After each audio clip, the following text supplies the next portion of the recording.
कभी सोचा है कि एक पौधा जो हमें इतना शांत और सरल दिखता है, वो असल में क्या है? वो सिर्फ एक हरा भरा जीव नहीं, बल्कि एक 2400 घंटे चलने वाली बहुत ही कॉम्प्लेक्स केमिकल फैक्ट्री है। इसके अंदर हर पल हजारों रिएक्शंस हो रहे होते हैं, और वो भी एकदम सटीक तालमेल के साथ। ये सब मुमकिन होता है एक शानदार इंटरनल कंट्रोल पैनल की वजह से। आज हम इसी कंट्रोल पैनल के कुछ रहस्यों को समझने की कोशिश करेंगे। तो सबसे बड़ा सवाल यही उठता है कि पौधे अपनी इस अंदरूनी केमिस्ट्री को आखिर मैनेज करते कैसे हैं?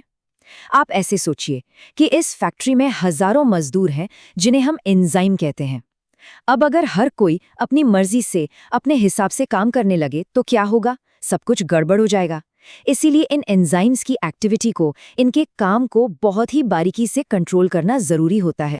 पौधों के इस कंट्रोल सिस्टम का जो पहला तरीका है, उसे हम एक रिमोट कंट्रोल की तरह समझ सकते हैं, और साइंटिफिक भाषा में इसे कहते हैं एलोस्टेरिक रेगुलेशन। ये सिस्टम एंजाइम्स को दूर से ही कंट्रोल करता है, ठीक वैसे ही जैसे हम रिमोट से टीवी का चैनल बदलते हैं। तो ये एलोस्टेरिक रेगुलेशन असल में है क्या?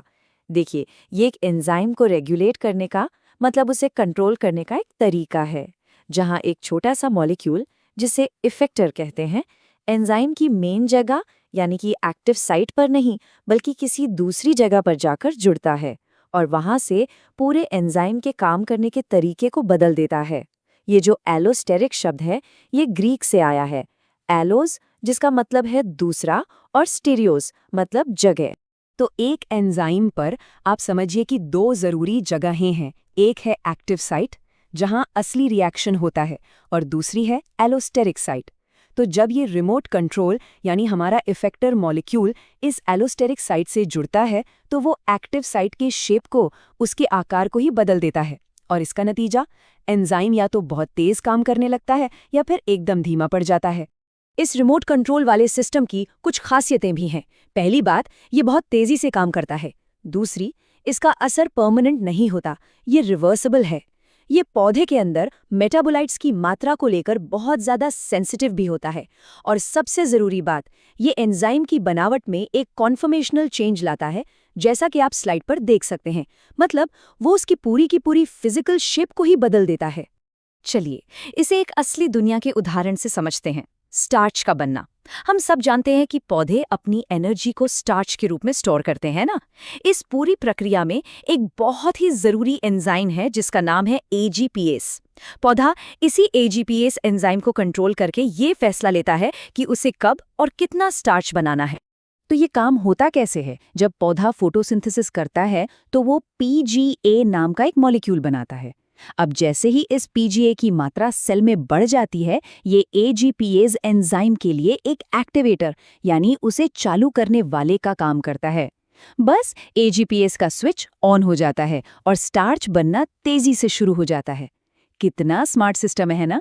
पौधा अपनी एनर्जी प्रोडक्शन को सीधे सीधे एनर्जी स्टोरेज से जोड़ देता है। चलिए, अब कंट्रोल पैनल के दूसरे सिस्टम पर आते हैं। इसे आप एक मॉलिक्यूलर स्विच की तरह समझिए, जिसे फिजिकली ऑन या ऑफ किया जाता है। इसका साइंटिफिक नाम है कोवेलेंट मॉडिफिकेशन। तो कोवेलेंट मॉडिफिकेशन का मतलब क्या है? इसका मतलब है एंजाइम की एक्टिविटी को सीधे उस पर एक केमिकल ग्रुप जोड़कर या हटाकर कंट्रोल करना। अब देखिए, ऑलोस्टेरिक रेगुलेशन में तो रिमोट कंट्रोल था, लेकिन यहाँ एक मॉलिक्यूल एंजाइम के साथ फिजिकली एक मजबूत कोवेलेंट बॉन्ड बनाकर उसे बदल देता है। ये बिल्कुल एक ऑन ऑफ स्विच की तरह है। इस तरह के कंट्रोल का सबसे आम तरीका है फॉस्फोरिलेशन। इसमें होता क्या है कि एक फॉस्फेट ग्रुप को एंजाइम पर या तो जोड़ दिया जाता है या उससे हटा लिया जाता है। ये पौधों में सिग्नल भेजने और प्रोसेसेस को कंट्रोल करने का एक बहुत ही कॉमन तरीका है। तो इस स्विच को चलाता कौन है? ये काम करते हैं कुछ खास एंजाइम्स जिन्हें कहते हैं प्रोटीन काइनेज। ये काइनेजेस ATP नाम के एनर्जी मॉलिक्यूल से एक फॉस्फेट ग्रुप लेते हैं और उसे हमारे टारगेट एंजाइम पर जोड़ देते हैं, और बस स्विच ऑन या ऑफ हो जाता है। और अगर इस प्रोसेस को उलटना हो तो उसके लिए भी एक स्पेशल एंजाइम है, प्रोटीन फॉस्फेटेज। ये प्रोटीन काइनेज का ठीक उल्टा काम करता है। ये एंजाइम से उस फॉस्फेट ग्रुप को हटा देता है और उसे वापस उसकी ओरिजिनल हालत में ले आता है। इसका भी एक बढ़िया उदाहरण देखते हैं, नाइट्रोजन का इस्तेमाल। नाइट्रोजन पौधों के लिए एक बहुत ही जरूरी पोषक तत्व है, और इसे प्रोसेस करने में नाइट्रेट रिडक्टेज नाम का एक एंजाइम मेन रोल निभाता है। पौधा इसी एंजाइम को कोवेलेंट मॉडिफिकेशन से कंट्रोल करता है। अब होता क्या है कि जब अंधेरा होता है और फोटोसिंथेसिस रुक जाता है, तब एक प्रोटीन काइनेज आता है और इस नाइट्रेट रिडक्टेज एंजाइम पर एक फॉस्फेट ग्रुप जोड़ देता है। ये स्विच एंजाइम को बंद यानी इनएक्टिव कर देता है। इससे होता ये है कि पौधा नाइट्रोजन को बर्बाद होने से बचा लेता है, क्योंकि बिना रोशनी के वो वैसे भी उसका सही से इस्तेमाल नहीं कर सकता। तो अब तक हमने दो कंट्रोल सिस्टम देख लिए, एलोस्टेरिक और कोवेलेंट। चलिए अब जरा दोनों की आमने सामने तुलना करते हैं ताकि इनके बीच का फर्क और भी साफ हो जाए।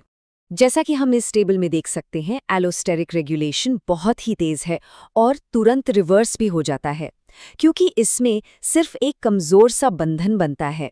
वहीं दूसरी तरफ कोवेलेंट मॉडिफिकेशन भी तेज है, लेकिन इसे पलटने के लिए एक दूसरे एंजाइम की जरूरत पड़ती है। तो जहां स्टार्च बनाने के लिए पौधे को फटाफट फैसले लेने होते हैं, वहीं नाइट्रोजन के इस्तेमाल पर वो ज्यादा सोचा समझा कंट्रोल रखता है। तो अब सवाल ये है कि आखिर ये छोटे छोटे मॉलिक्यूलर स्विच इतने जरूरी क्यों हैं? इनका महत्व सिर्फ पौधे के जिंदा रहने तक ही नहीं है, बल्कि ये हमारी फूड सप्लाई से, हमारे खाने से भी सीधे तौर पर जुड़ा हुआ है। देखिए, यही स्विच पौधे के अंदर एक मेटाबॉलिक बैलेंस बनाकर रखते हैं और उसे बदलते हुए माहौल, जैसे कि रोशनी कम ज्यादा होना या तापमान बदलना, उसके साथ तेजी से एडजस्ट करने में मदद करते हैं।